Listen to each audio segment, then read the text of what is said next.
Hey, this is David from Anvil Tax.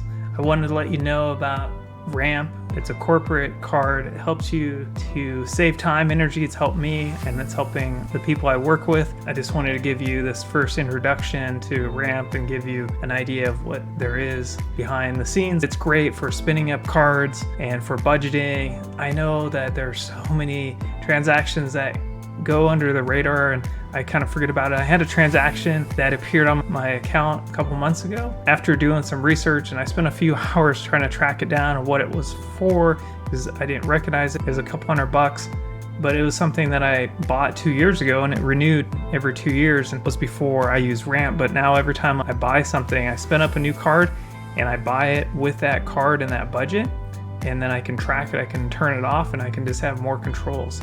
I remember this lady I worked with, she had a $3,700 expense charge, and 9 months later when she reconciled, she said, "This is definitely fraud." When she called the fraud department, they said, "You had 30 days to let us know." She had to eat that $3,700. There's so many times that little transactions, $20, $30 go through and you don't know about it, and you're paying for expenses month after month, and it's just a killer. It's a waste of time, money, energy. That's why Ramp is so important. Expense management, employee reimbursements, accounts payable. There's so many benefits. You can get a $500 gift card if you sign up and pay $1,000 with your Ramp card within the first 90 days. It's pretty powerful. Instead of paying for advertising, they're putting money back in our pockets. It's an incentive program. Let's connect and show you how I'm using Ramp and how you could use Ramp. This is a powerful tool. Let's connect.